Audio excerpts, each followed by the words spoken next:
SSCGD অসমৰ final cut off কিমান যাব ইয়াৰ ওপৰত মই আপোনালোক আজি বিতং তথ্য জনাম। আপোনালোকে গম পাইছে যে 40,000ৰ ওপৰত ল'ৰা পাছ কৰিছে, সেই কথাটো আপোনালোকে গম পাইছে। আৰু কাট অফটো কিমান তলত পৰিছে গম পাইছে নে? OBC বিলাকৰ কিমান গৈছে 42, 44, 51 ছোৱালীবিলাকৰ। এতিয়া কথাটো যিবিলাক ল'ৰা আৰু আপোনালোকক আৰু এটা কথা জনাওঁ দেই, SSCGD যিবিলাক ল'ৰাবিলাকে পাছ কৰিছে আৰু এইবাৰ নৰ্মেলাইজেশ্যনত যেতিয়া ৰ' মাৰ্কছ যিটো আছিলে নৰ্মেলাইজেশ্যনত আকৌ কি হ'ল, প্ৰায় কৈছোঁ নহয় 100টা ল'ৰাৰ ভিতৰত মই এটা কৰিছোঁ 90টা ল'ৰাৰ নাম্বাৰটো কমিছেহে আৰু বাঢ়িছেও যদি 0.2, 0.20, 80, 40 এনেকাই বাঢ়িছে। তাৰ ওপৰত কোনো এটা ল'ৰাৰ মই বঢ়া নাই, প্ৰায় কোনোবা এটা মানে 20% ল'ৰাটো নৰ্মেলি বাঢ়িছে। এতিয়া কোনোবা 100 পাৰ কৰিছে ল'ৰাবিলাক কৈছে, মই ইউটিউব ভিডিঅ'বিলাক পাৰ 100 পাৰ, আৰে কাৰণ মিছা কথা কিয় কৈছা হে?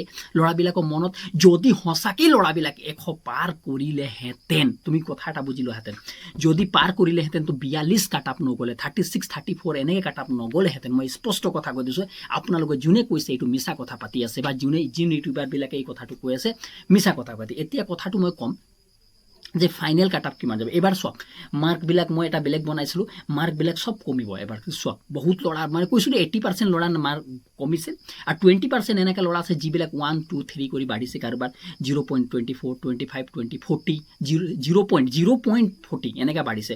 বহুতৰ কমিছে, মানে কমিছে এইটো আল্টিমেট কমিছে। আমাৰ ইয়াতে ল'ৰা বহুত আছে যিবিলাক ল'ৰা প্ৰায় যেনেকৈ 15-20টা ল'ৰা আছে, প্ৰায় প্ৰত্যেকে ল'ৰা পাছ কৰিছে, কিন্তু প্ৰত্যেকৰ প্ৰায় ভিতৰত 2-3টা ল'ৰা এনেকৈ আছে, ল'ৰা বা ছোৱালী আছে যাহাতৰ নাম্বাৰ বঢ়িছে আৰু কাৰো বঢ়া নাই নাম্বাৰ। মই আপোনালোকে স্পষ্ট কৰি দিছোঁ, সেইকাৰণে এবাৰ চাকৰি পোৱাটো যথেষ্ট পৰিমাণ আশা আছে।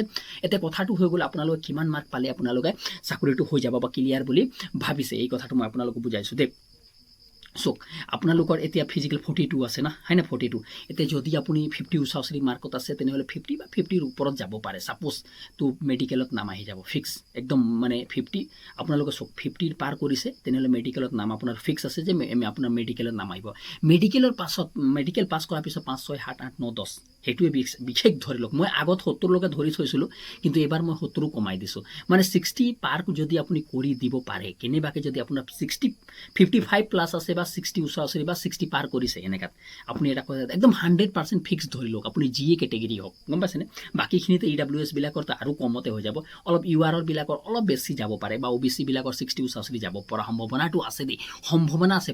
চওক এইটো আছে ডিষ্ট্ৰিক্ট প্ৰত্যেকটো ডিষ্ট্ৰিক্টৰ কথা নাই পোৱা, প্ৰায়বিলাকৰ চেঞ্জিং হৈ যায় আকৌ কাট আপটোৰ ওপৰত, সেইটো কথাটো মনত থৈ ল'ব আকৌ দেই।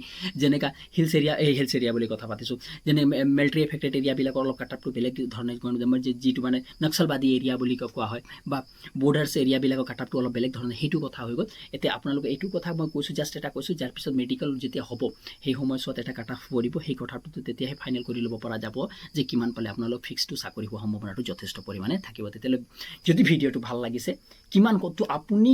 তুমি কিমান নাম্বাৰ পাইছা সেইটো কমেণ্ট কৰি জনাবা আৰু কোনটো ডিষ্ট্ৰিক্টৰ হোৱা হা। অ'কে, আৰু যদি ভিডিঅ'টো ভাল লাগিলে চেনেলটো ছাবস্ক্ৰাইব কৰিবা, লগতে অন্য গ্ৰুপত শ্বেয়াৰ কৰি দিবা।